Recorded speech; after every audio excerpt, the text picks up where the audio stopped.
Olá, seja muito bem-vindo à Igreja Central Praia da Costa. A programação já vai começar, mas antes, preciso te dizer que estamos muito felizes de ter você com a gente. Aliás, você sabe quem somos? Bom, nós somos uma igreja. A igreja está sentada aí do seu lado. Somos o corpo de Cristo, unidos pelo mesmo propósito.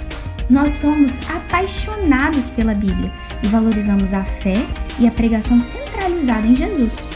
Acreditamos que tudo começa pela graça, pela verdadeira compreensão do amor de Deus por nós, e isso nos impulsiona a servirmos a Ele com excelência. Somos discípulos desse grande Mestre e testemunhas do seu amor, 24 horas por dia, 7 dias por semana. Enfim, podemos resumir tudo isso dizendo que somos uma verdadeira família, buscando cada dia mais viver Cristo. Por que você não experimenta viver isso com a gente? Acesse as nossas redes sociais e confira os horários das nossas programações. Esperamos te ver mais vezes por aqui. Mas agora, prepare a sua mente. Vamos ter um encontro com o Criador. Igreja Central Praia da Costa. Venha e viva Cristo.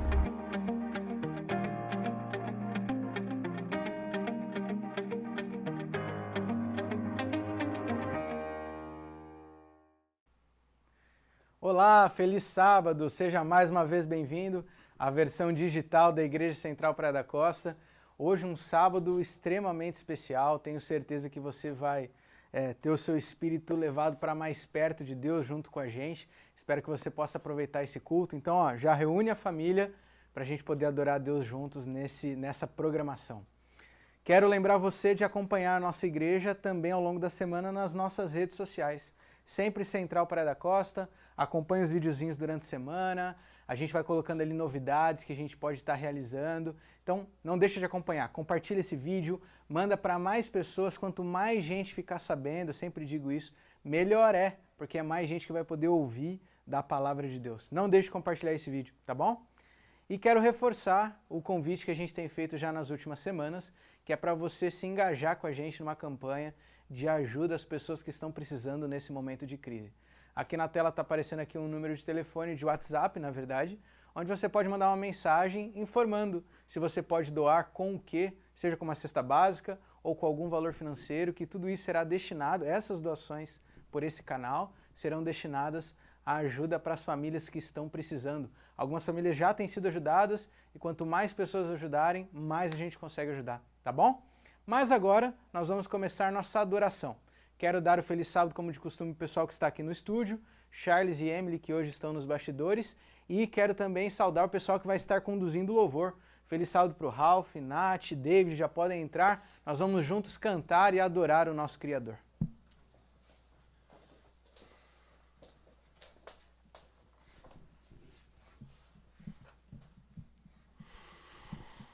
Amém, louvado seja o nome do Senhor. Que bom estarmos juntos e uma vez mais termos esse privilégio de podermos adorá-lo. Está feliz?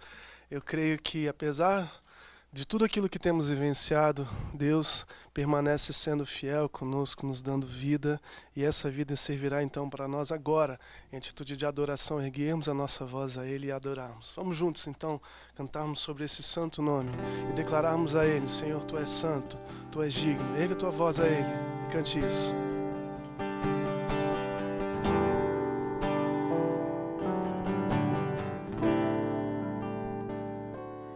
Todo ser que vive, louve o nome do Senhor. Toda criatura se derrame aos seus pés, ao som da sua voz, o universo se desfaz. Não há outro nome comparado ao grande eu sou. E mesmo sendo pó, com tudo que há em mim, confessarei que céus e terra passarão, mas o teu nome é eterno.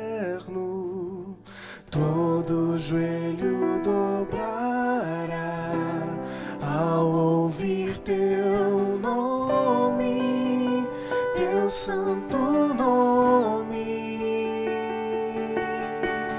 Todo ser confessará, louvado seja o teu nome, teu santo nome.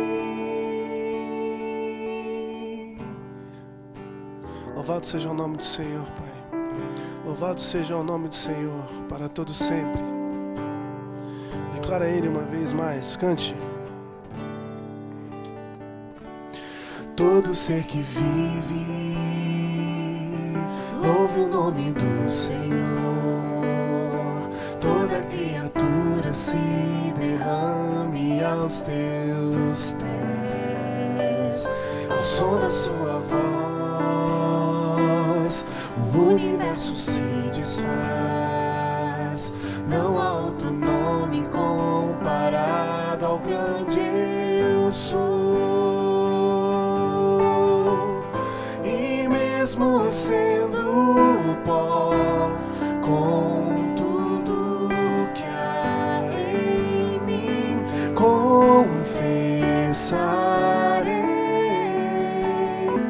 que céus e terra passarão, mas o teu nome é eterno. Todo joelho dobrará ao ouvir teu nome, teu santo nome. Todo ser confessará, louvado seja o teu nome, teu santo nome. Todo joelho dobrará ao ouvir teu nome, teu santo nome. Todo ser confessará, louvado seja o teu nome, teu santo nome. E mesmo sendo pó, com tudo que há em mim, confessarei que céus e terra passarão, mas o teu nome é eterno.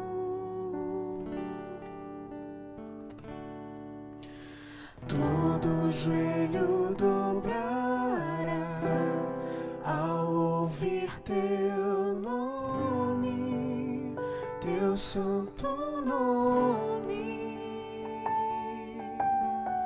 Todo ser confessará, louvado seja o teu nome, teu santo nome.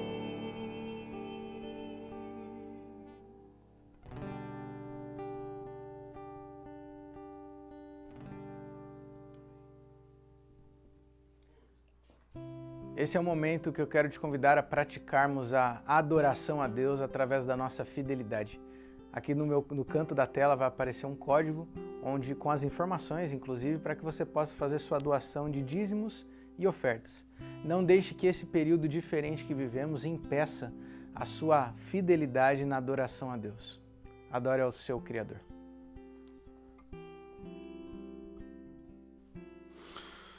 Que tal abrir o nosso coração uma vez mais a Ele, através dessa canção? Ele conhece o que vai na tua vida, Ele conhece o que vai aí na tua família. Aliás, Ele está aí com você agora. Então, que tal pedirmos a Ele que sonde o nosso coração e que nos capacite a sermos, então, uma vez mais filhos legítimos através do poder que há na sua palavra. Peça isso a Ele através dessa canção. Cante a Ele.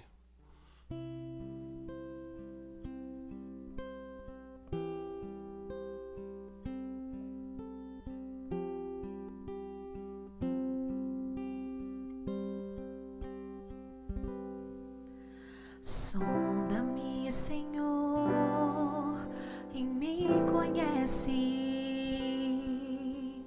quebranta o meu coração,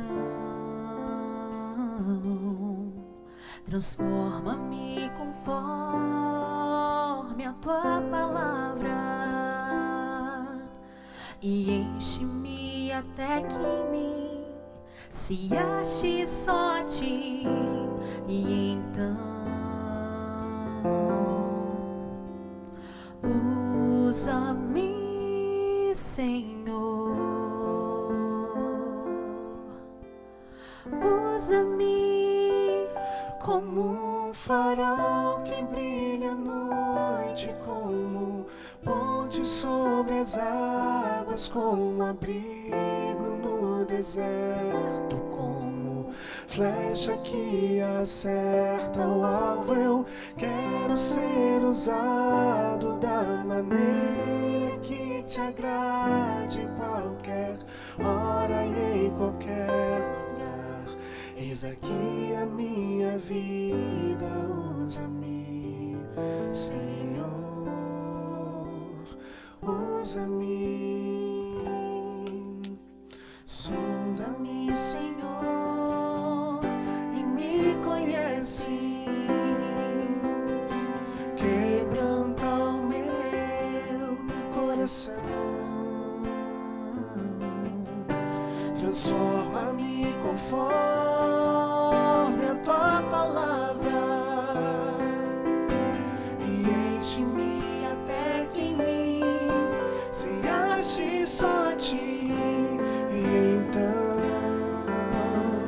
peça a Ele: usa-me, Senhor, usa-me como um farol que brilha à noite, como ponte sobre as águas, como abrigo no deserto, como flecha que acerta o alvo. Eu quero ser usado da maneira que te agrade, em qualquer hora e em qualquer lugar. Eis aqui a minha vida, usa-me, Senhor, usa-me. Então peça a Ele, peça. Sonda-me, quebranta-me, transforma-me, enche-me e usa-me. Diga, sonda-me, cante. Sonda-me. Peça ao Senhor que sonda o teu coração, quebrante a tua alma diante da presença dEle. Sim, Senhor. Que seja assim a todos nós, em nossa casa, em nossa família. Enche-nos da tua presença, Senhor, e usa-nos para a glória do teu nome. Uma vez mais, cante. Como um farol que brilha à noite, como ponte sobre as águas, como abrigo no deserto, como flecha que acerta o alvo. Eu quero ser usado da maneira que te agrade, em qualquer hora e em qualquer lugar. Eis aqui a minha vida, usa-me, Senhor, usa-me. Amém, Pai.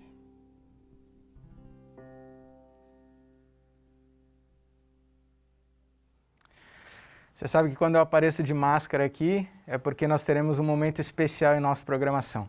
Hoje é um dia de celebração, um dia de festa, porque tem mais um filho dessa igreja que será apresentado à nossa igreja, mas principalmente ao Senhor.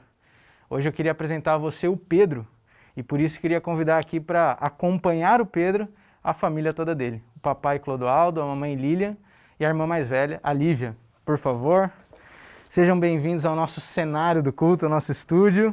Temos aqui um lugar feito especial para a Lívia poder acompanhar o irmãozinho. Vem aqui mais pertinho, ó. Vem cá mais pertinho de mim. Isso, muito bem. Nós vamos hoje apresentar o Pedro ao Senhor, mas antes eu queria ler um texto da Bíblia, para a gente poder fazer uma oração, um verso que recentemente a gente esteve refletindo sobre esse texto, e eu queria repetir ele para vocês, porque eu acho que fecha bem esse momento que a gente está vivendo. Josué capítulo 24, eu quero ler o final do verso 15, onde Josué declara assim: eu e a minha casa, nós serviremos ao Senhor. A salvação ela é individual. A escolha de pertencer a Deus, a escolha de entregar a vida a Deus, ela é individual. Mas essa caminhada ela não precisa ser solitária. O sonho de Deus é que a nossa decisão de caminhar com Ele, é que ela não só seja com amigos que a gente ama, mas principalmente em família. A nossa primeira igreja precisa ser o nosso lar. Por isso, a apresentação da criança, falo isso em todas as apresentações, é uma decisão muito mais dos pais, da família, do que da criança em si. O Pedro hoje está com 3 meses, certo, mamãe? O Pedro ainda está aprendendo muita coisa. O Pedro ainda está entendendo como o mundo funciona. Mas hoje ele está sendo apresentado ao Senhor. Olha o significado disso. Porque hoje, o papai e a mamãe estão tomando a decisão de que o Pedro vai ter a vida dedicada ao Senhor. Essa é uma decisão da família.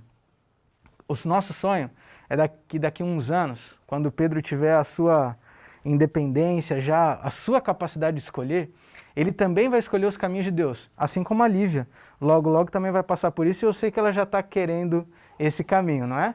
Mas por quê? Porque aprende com a família, os pais mostram o quão importante é isso, o quão importante é essa prioridade de Deus. Por isso, Deus seja louvado pela decisão que vocês tomaram de apresentar o Pedro ao Senhor já nos primeiros passos, que nem está caminhando ainda, mas já vai começar a aprender que esse caminhar é caminhar no Senhor. Então hoje a gente vai entregar o Pedro para Deus, certo, Pedro? Olha como ele está feliz, porque nada é melhor do que entregar a vida a Jesus. Essa é a primeira decisão da vida do Pedro, ainda que simbólica, mas de grande significado para a família. Então Deus seja louvado porque vocês estão escolhendo que Deus será o primeiro ponto, o ponto mais importante da casa de vocês. Então eu queria pegar o Pedro agora para fazer uma oração com ele. Vamos ter nossos preparos aqui o máximo possível para a gente evitar durante toda essa crise, todo esse período que a gente está vivendo. Eu vou pegar aqui um paninho para pegar o Pedro no colo e vou pedir para a mamãe dividir o Pedro comigo para eu poder orar junto com ele. Pode ser? Me dá ele de costas aqui, por favor. Isso. Olhando para a mamãe. Muito bem. Olhando para a irmãzinha. Lívia, vamos fazer uma oração para entregar o Pedro a Jesus? Pode ser? Então eu quero convidar vocês para a gente ficar de joelho aqui para a gente orar. Tudo bem? Vamos ajoelhar?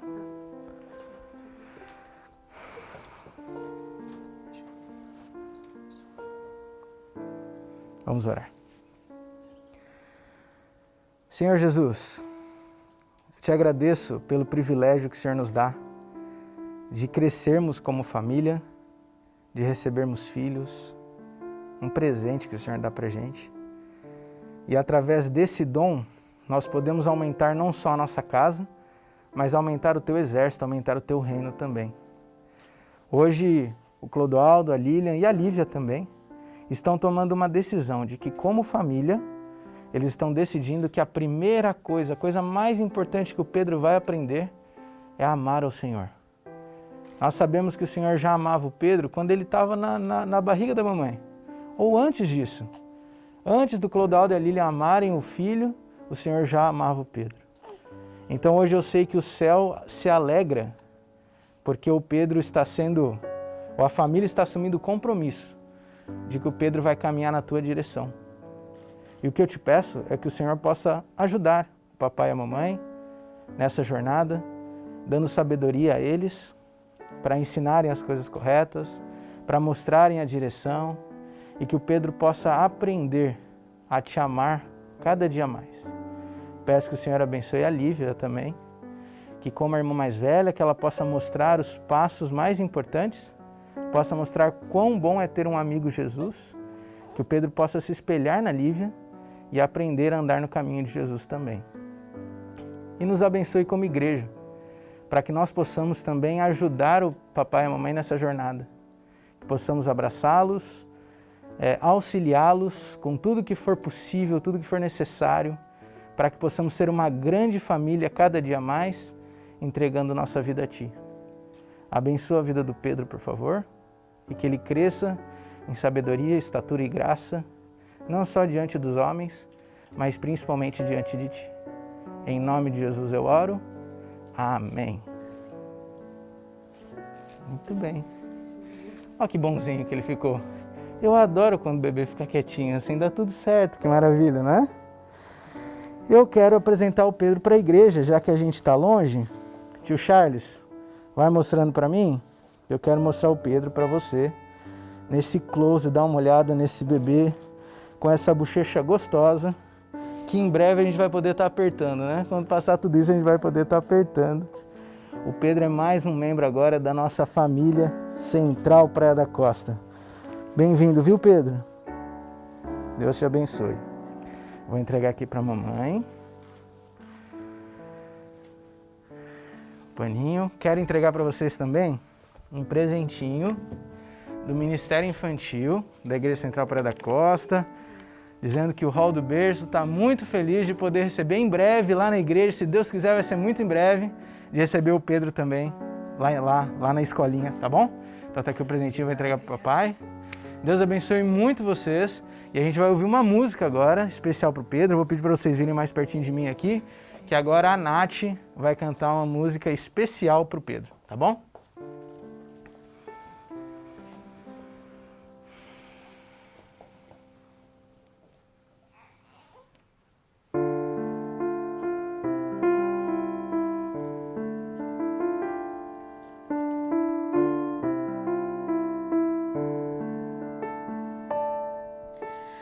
Antes mesmo de ter um nome e abrir os meus olhinhos,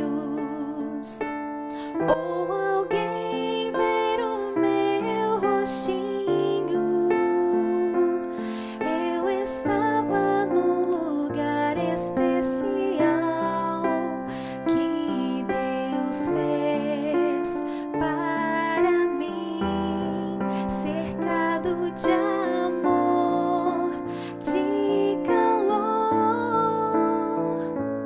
Minhas mãos eram tão pequeninas, meus pezinhos inseguros ainda, mas no peito meu coraçãozinho já mostrava que o milagre do nascer, do viver, do existir outra vez aconteceu.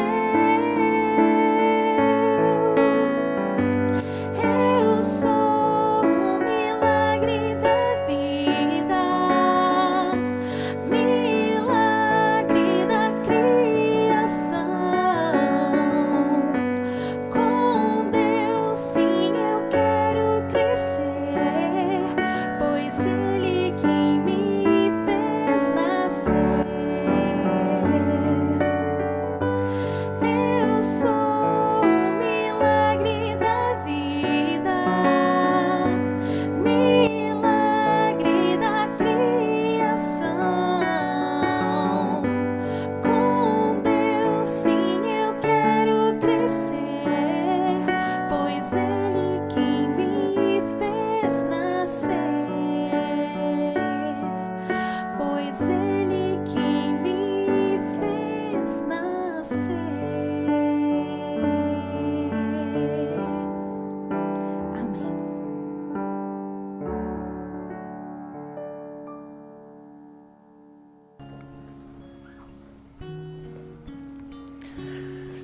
Esse é o momento da oração. O que você tem para colocar nas mãos de Deus nesse momento? Quero convidar você a silenciar o ambiente, concentrar o seu coração para falarmos com Deus. Senhor Jesus, obrigado pelo privilégio de falarmos contigo hoje. Em meio às incertezas e à crise que vivemos, obrigado porque o Senhor continua sendo a nossa segurança infalível. Obrigado porque o Senhor permanece ao nosso lado, ouve a nossa voz e acalenta o nosso coração. Quero pedir que nesse momento o Senhor possa ouvir cada prece que é erguida nas casas que estão acompanhando esse culto. Leia cada coração, por favor, que participa dessa oração, cada súplica, cada motivo, cada necessidade, que tudo possa estar em tuas mãos. Que nós possamos cada dia mais confiar no Deus que nos mantém, que nos sustenta, no Deus que é o nosso pastor e que nada deixa nos faltar. Nos abençoa cada dia mais, para cada dia mais estarmos próximos de Ti. Nos traz para mais perto da Tua vontade e nos molda conforme o Teu querer. Realiza a Tua vontade em nossa vida, por favor. Em nome de Jesus eu oro. Amém. Em Tuas mãos,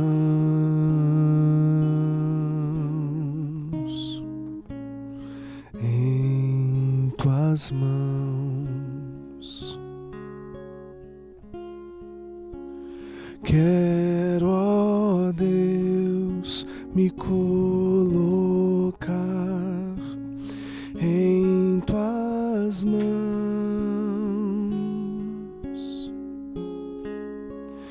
Esta é minha oração, ter a vida em Tuas mãos. Toma, pois, meu coração em Tuas mãos.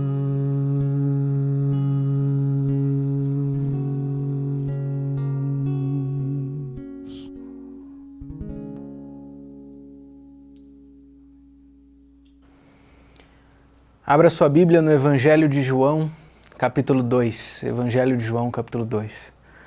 Hoje nós estamos iniciando uma nova série de temáticas em nossos estudos aqui, em nossos cultos de adoração a Deus.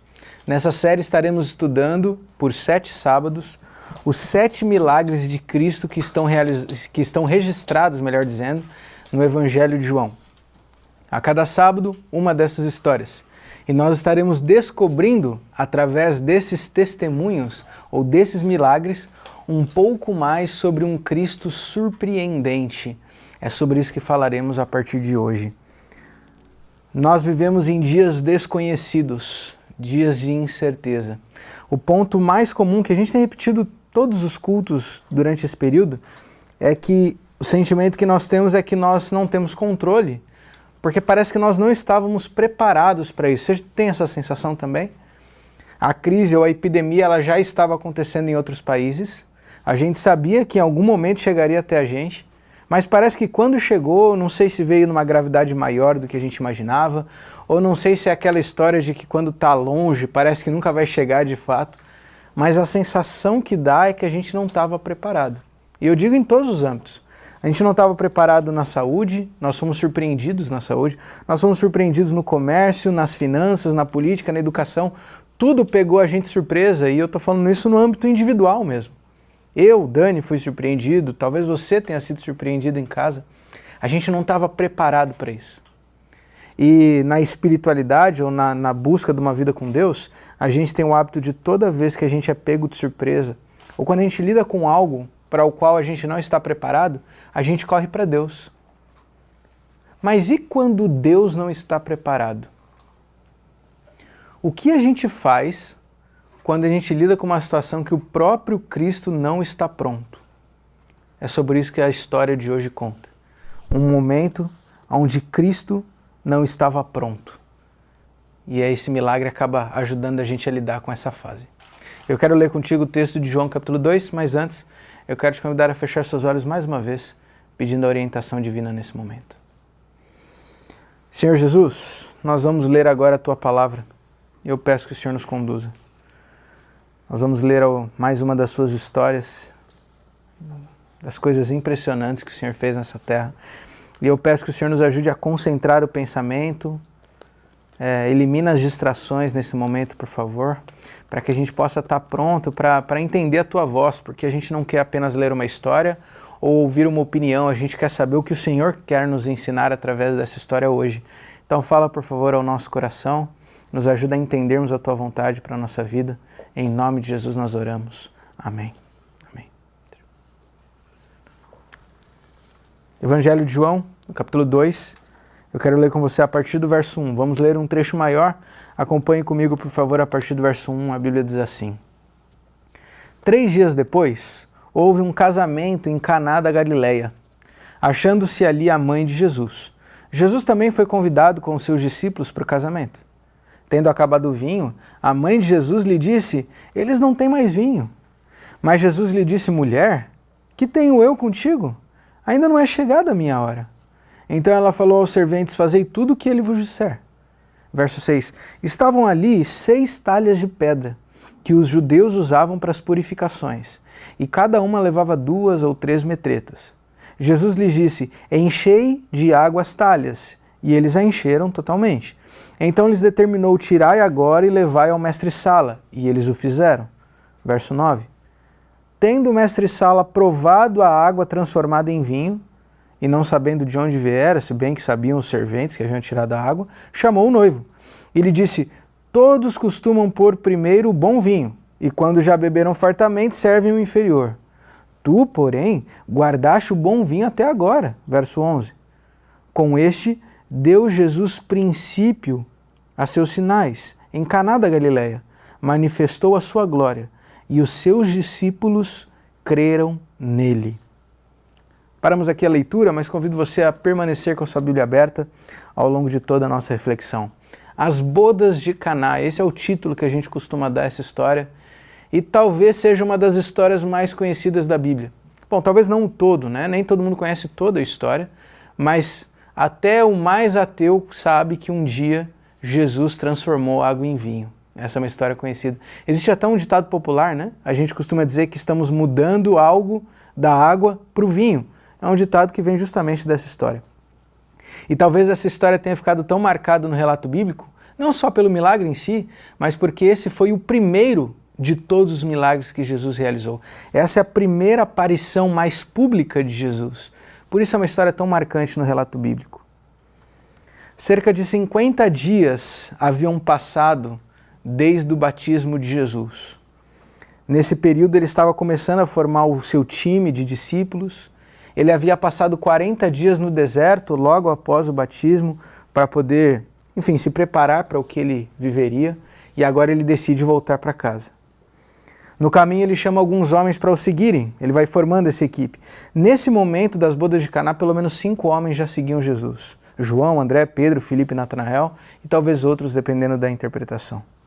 Até que um compromisso surge na sua agenda, um casamento. E olha que interessante, Jesus está no início do seu ministério, um período crucial para tudo que ele faria na sequência, e ele interrompe essa jornada para atender um compromisso social, para atender um casamento para o qual ele foi convidado. Interessante. O casamento aconteceria na cidade de Caná. Eu tive a oportunidade de estar nessa cidade uma vez, inclusive de participar de um casamento nessa cidade. É uma cidade pequena, ficava 6 quilômetros mais ou menos ao norte de Nazaré. Uma cidade que não era tão importante, mas acabou se tornando palco de uma realização incrível de Cristo. Tudo ia bem na festa, conta a história, o casamento estava acontecendo, os convidados felizes, até que aconteceu algo socialmente trágico, o vinho acabou. Maria, a mãe de Jesus, estava não só participando do casamento, mas a impressão que nos dá o texto é que ela estava ajudando na organização, ela estava bem envolvida com o casamento. Ela então corre para o seu filho e pede ajuda. Ela fala: Jesus, acabou o vinho, faz alguma coisa, por favor. Jesus atende o pedido da sua mãe e o que ele faz então é buscar alguns jarros que haviam ali. Eram vasos, talhas de pedra, onde eram depositadas águas. Só para entender um pouquinho o contexto, essa era a água que os judeus costumavam usar ritualisticamente para sua purificação. Antes de consumir qualquer alimento, eles faziam lavagem dos braços, das mãos, aliás, mas era muito mais do que uma higienização, era uma purificação ritualística que envolvia uma lavagem mais completa, digamos assim. E a água que era usada então para lavagem ficava depositada nesses vasos. Resumo, era água suja, água que foi usada para limpeza. Jesus pede então para que as talhas fossem cheias, e o texto nos diz que foram cheias com 2 a 3 metretas de água.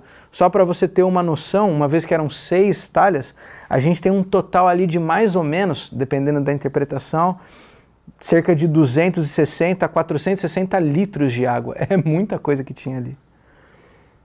Jesus então pede aos servos que estavam participando do casamento que recolham um pouco dessa água e sirvam aos convidados.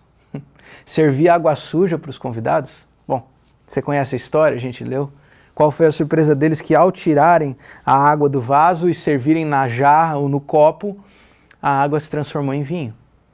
Aqui a gente pode fazer diversas perguntas, porque esse milagre em si é impressionante. Quer ver uma pergunta só para ficar o pensamento?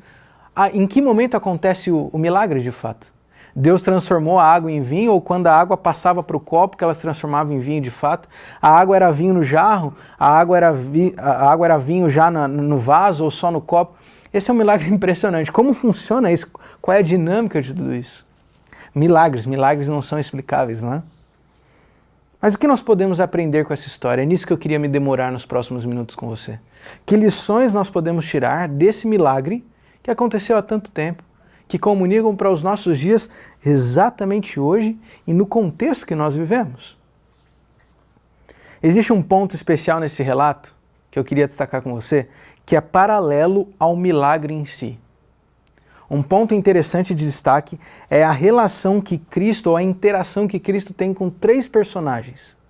3 figuras então se destacam aqui: os noivos, Maria e os discípulos. O que a gente percebe é que a interação de Jesus com essas 3 figuras faz toda a diferença para a compreensão da profundidade das lições dessa história. Nós percebemos então que o foco desse milagre não está tanto talvez no milagre em si, no vinho alcoólico ou não alcoólico, mas sim na relação de Jesus com as pessoas. Esse é o foco. E a partir disso a gente consegue tirar pelo menos 3 lições, que é o que eu quero destacar com você nos minutos que ainda temos. Primeira dessas lições: Deus se preocupa com as pequenas coisas. Essa é a primeira lição. Tem uma parte dessa história que só dá para ser compreendida no contexto em que ela está inserida. Imagina você, por exemplo, se está organizando o seu casamento e de repente termina o refrigerante e o suco. O que você faz? Você entra em pânico, pede a Deus por um milagre para chover refrigerante, ou simplesmente pede desculpa aos seus convidados dizendo que vai servir água no lugar porque acabou o que tinha programado? O drama que é vivido nessa história parece não fazer tanto sentido à nossa realidade. Mas naquele tempo até que fazia. Naquela cultura, o noivo era sempre o responsável pela festa de casamento. E o noivo tinha também a responsabilidade de suprir tudo que era necessário para que a festa acontecesse. Quando algo acabava, no caso aqui da história, quando o vinho acabava, isso implicava em 2 coisas. Primeiro, o noivo havia sido incompetente na sua tarefa de preparar a festa. E socialmente isso era uma vergonha. Mas segundo, esse vexame era tão grande, só para você ter uma ideia, que a família da noiva tinha o direito de pedir danos morais, podia processar a pessoa por uma espécie de danos morais por causa dessa vergonha que tinha proporcionado para a família. Isso era falta de hospitalidade, falta de respeito, organização. Socialmente era algo inaceitável. Ainda assim, se a gente comparar Jesus, o Filho de Deus, com tudo que ele faria na sua vida, esse milagre parece uma razão muito pequena. O próprio Jesus parece demonstrar essa ideia quando Maria fala para ele, ele diz: mãe, mas o que a gente tem que ver com essa história? Não mistura as coisas, o que tem a ver com isso? Jesus fala para Maria. Todos os milagres de Jesus buscavam beneficiar as pessoas de alguma maneira. Jesus curava, Jesus ressuscitava, Jesus alimentava, mas quando as pessoas estavam com fome de verdade. Não para enriquecer uma festa em si. Parece que esse milagre foge do padrão. E talvez é isso que torne ele ainda mais especial. Jesus se preocupou com essa questão, porque ele entendeu que essa questão que parece tão efêmera, para aquelas pessoas ou para aqueles noivos, para aquela família, era altamente significativa. Essa semana eu estava conversando com uma família da nossa igreja por telefone, e uma das perguntas sempre que eu ligo para alguém para orar é: como vocês estão? Como é que estão as coisas? Como estão lidando com esse período? E a família falou assim: olha, pastor, estamos passando por um momento difícil, mas acho que a gente não tem direito de reclamar, porque tem gente que deve estar numa situação muito pior. Então, a gente queria agradecer a Deus. Eu já ouvi de mais de uma pessoa isso, na verdade. Às vezes parece que a gente tem receio de expor para Deus o que realmente preocupa o nosso coração. Como se houvessem questões que são dignas da atenção de Deus e outras questões que não são. Deixa eu te contar uma coisa. Deus ele não faz comparação de casos para decidir quem ele vai atender. Deus ele não olha o seu receio, a sua preocupação e compara com uma pessoa em outro país que está numa situação muito pior e decide, não, esse aqui merece mais atenção do que esse. Não. Essa é a beleza de Deus. Deus é grande demais para escolher só uma pessoa. Deus é o suficiente para atender todos nós, sejam coisas pequenas ou grandes. Porque a Bíblia diz que Deus ele não vê como homem, Deus vê o que está no nosso coração. E Deus não mede a importância das coisas pela avaliação social. Deus mede pelo seu coração. E talvez hoje você precise entregar para Deus algo que pareça tão insignificante, mas para você significa o mundo. Pois saiba que é essa medida que Deus usa para cuidar de você. Deus é o Deus das coisas grandes. Mas Deus é tão grande que Ele se preocupa com as coisas pequenas da nossa vida. Quais são as pequenas coisas que você gostaria de entregar nas mãos de Deus hoje? Cristo se preocupa com as coisas pequenas. Segunda lição que nós aprendemos dessa história é que então Deus espera que confiemos. Uma vez que Ele se preocupa com as coisas da mesma medida que nós nos preocupamos, porque Ele se importa com a gente, Ele então espera que a gente confie nele. Uma outra relação que é tão interessante nessa história é Maria. Observar essa história da ótica de Maria era digna de ser reflexão. A gente poderia fazer uma mensagem só analisando essa mesma história da ótica de Maria. É muito interessante. O livro Desejado de Todas as Nações, fica a recomendação de leitura para você na tarde de hoje. Capítulo 15 propõe justamente uma reflexão dessa história da ótica de Maria. É muito curioso. Faça essa leitura depois, vale a pena. Pensa bem, você que é mãe talvez vai entender melhor essa história. Maria durante 30 anos criou seu filho. Só ela sabia quem Jesus era. Só ela sabia tudo o que Jesus significava. Lembra que Maria guardou o segredo. Aliás, talvez Maria entendia a grandeza do que era o filho dela, mas não sabia a profundidade ou o alcance que tudo isso teria.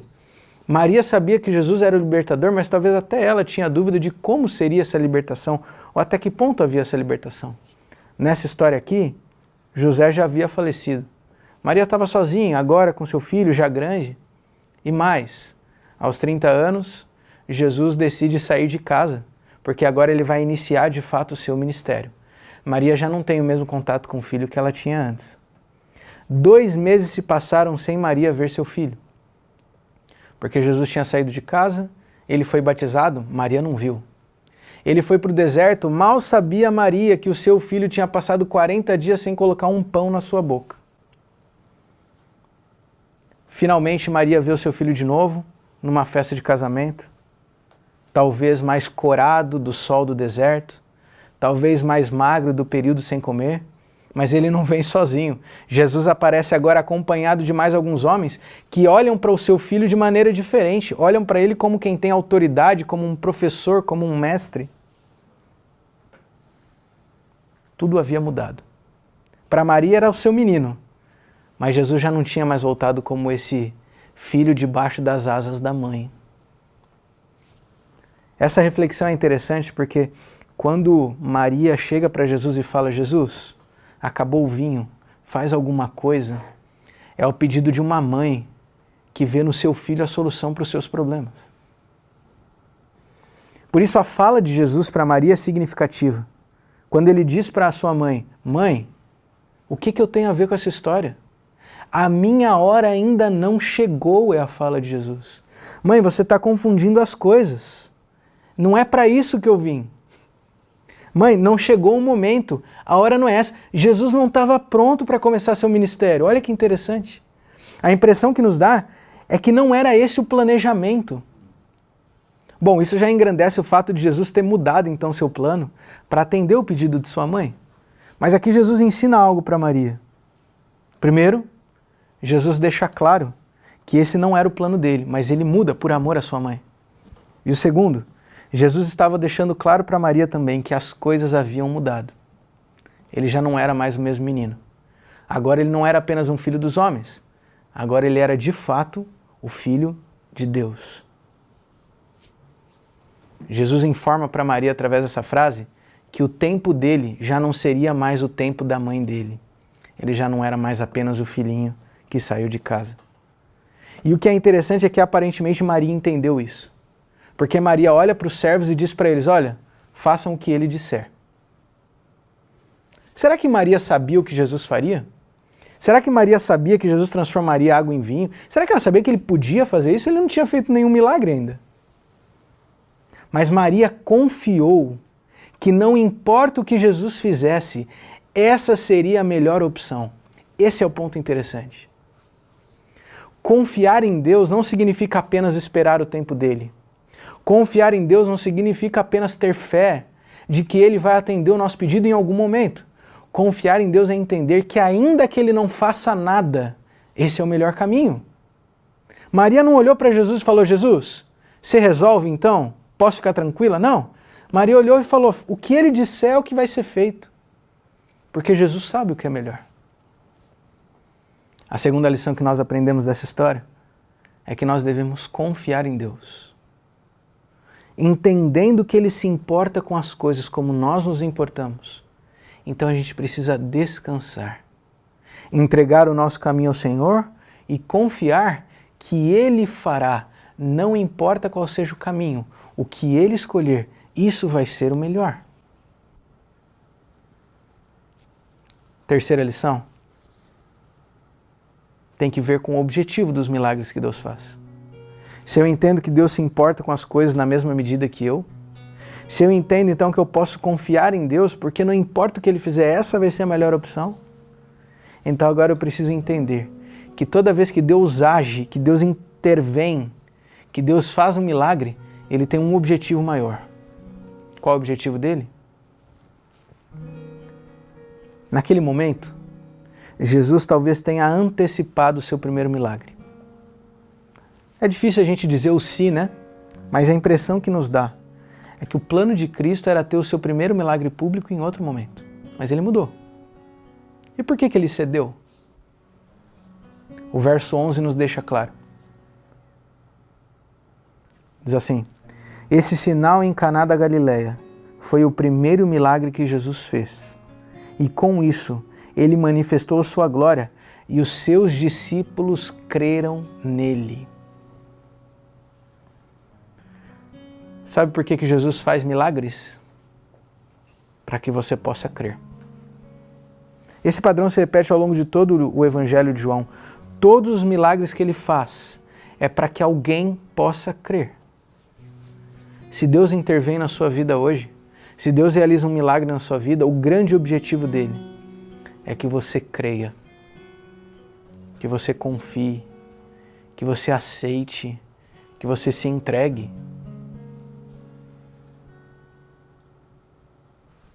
Naquele momento, Maria entendeu qual era o ministério de Jesus.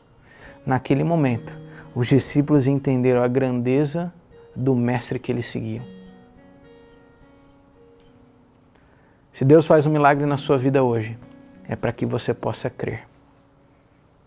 E eu quero terminar essa reflexão de hoje falando sobre outra festa, mas falando sobre alguém também que decidiu crer, que viu Deus agindo na vida e decidiu crer.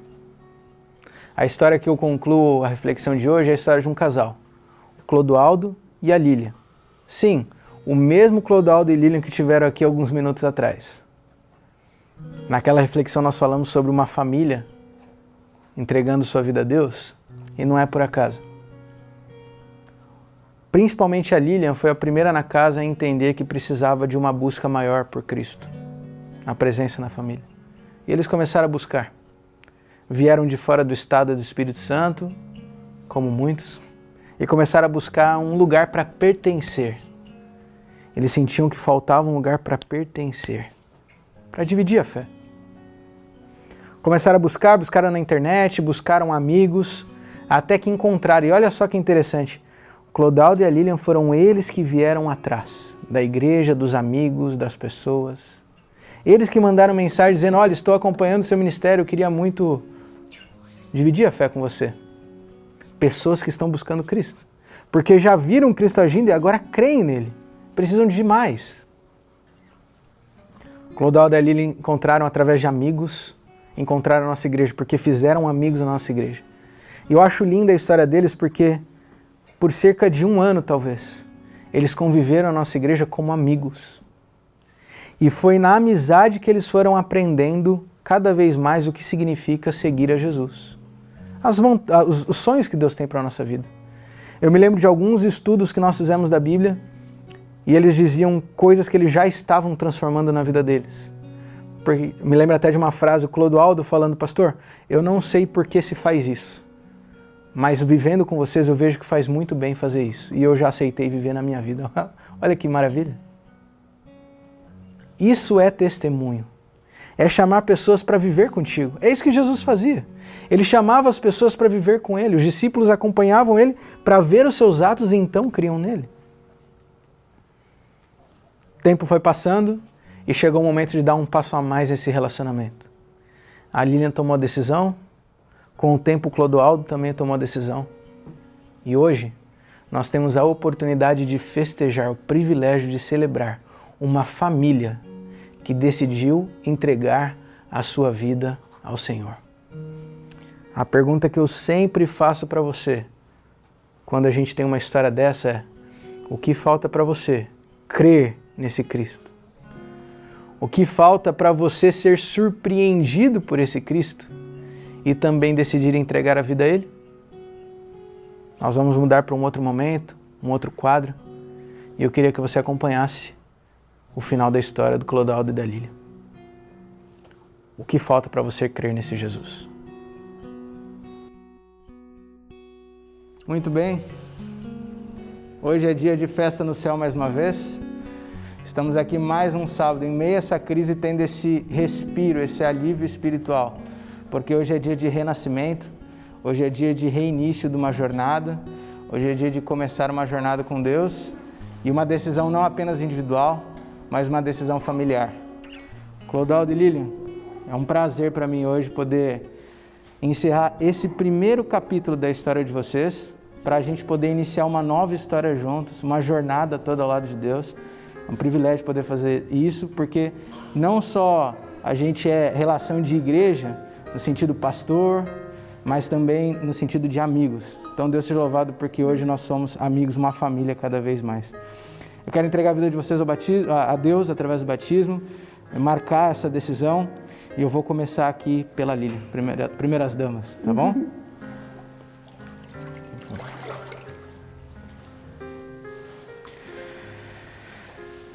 Lilian, hoje é importante fazer primeiro o seu batismo, porque eu sei que você foi a primeira a tomar a decisão na casa. Você foi quem Deus alcançou, cutucou o coração, mas entendeu que essa decisão não era para ser tomada sozinha, essa decisão era para tomar com a família toda. Tem muita gente que passa a vida inteira orando pela decisão da família, e hoje você tem a oportunidade de poder ter a família inteira entregando a vida a Cristo hoje. Então Deus seja louvado por isso, Deus seja louvado porque Ele te alcançou, porque Ele alcançou a sua casa, e hoje eu quero selar essa sua decisão. Amém.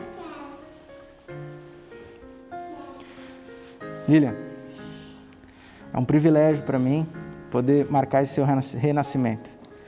Marcar essa sua decisão, que de novo é o primeiro passo de uma jornada inteira que a gente vai poder caminhar junto.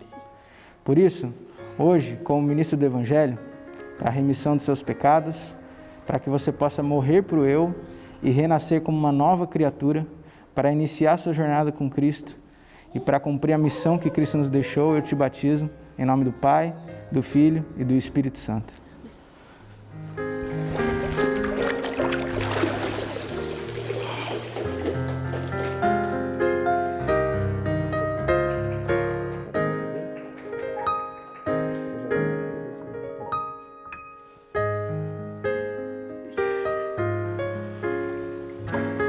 Pode abraçar, o abraço molhado é o mais gostoso de todos. Clodoaldo, agora é a hora do pai da família poder tomar também a decisão. Vocês comentaram comigo aqui antes do batismo em si que a Lívia já falou que um dia quer estar aqui também, né? Falou. É o exemplo dos pais que vai tocando na família inteira. Então Deus seja louvado, Clodoaldo, porque hoje a tua casa está tomando a decisão de servir ao Senhor. Amém. E o que a gente vai fazer agora é justamente para selar essa decisão, para reiniciar essa jornada, tendo Deus como ponto central da casa.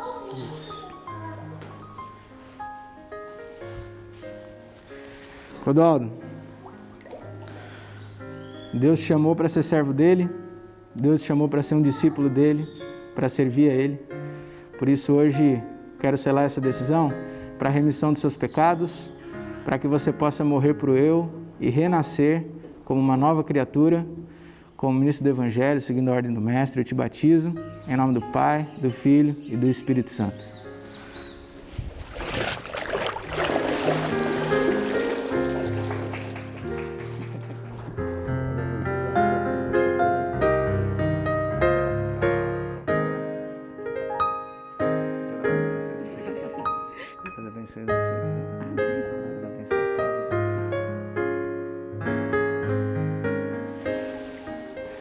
Quero fazer uma oração especial, mas essa oração eu queria fazer pelo Clodoaldo, a Lilian, a casa deles, mas também por você que está assistindo esse vídeo e que também ainda falta tomar uma decisão. Talvez você possa ser como a Lilian, que entendeu o chamado de Cristo, mas entendeu que esse chamado não é só para você, é para a família toda. Ou talvez você seja como o Clodoaldo, que está construindo a decisão e entendendo que Deus está entrando na casa e permitindo que Deus transforme sua vida. A pergunta que eu sempre faço é: o que falta para você tomar a decisão de renascer para Cristo como uma nova criatura? Quero orar por você, orar por vocês e orar por você que está assistindo. Senhor Deus, eu te louvo pelo privilégio que a gente tem hoje de celebrar essa festa, Senhor, essa festa no céu. A gente sabe que o Senhor aí com seus anjos está celebrando tanto quanto a gente aqui, talvez até mais, porque é um filho teu que renasce para o teu reino. Eu te louvo porque o Senhor entrou no coração, não só do Clodoaldo, não só da Lilian, mas da família como um todo. E hoje tem um lar que renasce para o seu exército. Mas, Senhor, eu quero orar também por aqueles que talvez estejam assistindo esse batismo e ainda falta alguma coisa para tomar essa decisão. Talvez alguém que está esperando a família acompanhar, talvez alguém que está entendendo as transformações que ainda precisam ser feitas, ou talvez alguém que esteja relutando por algum motivo, eu não sei. Mas que nesse momento o Senhor possa entrar no coração, que nesse momento o Senhor possa entrar na casa e incomodar mesmo, para que em breve essa pessoa também possa estar seguindo o exemplo, o testemunho que o Clodoaldo e a Lili estão dando aqui. Que o Senhor possa diariamente nos fazer cada dia mais uma criatura conforme a tua imagem e semelhança. Abençoa esse lar, abençoa cada lar que acompanha esse momento, em nome de Jesus, amém. Amém.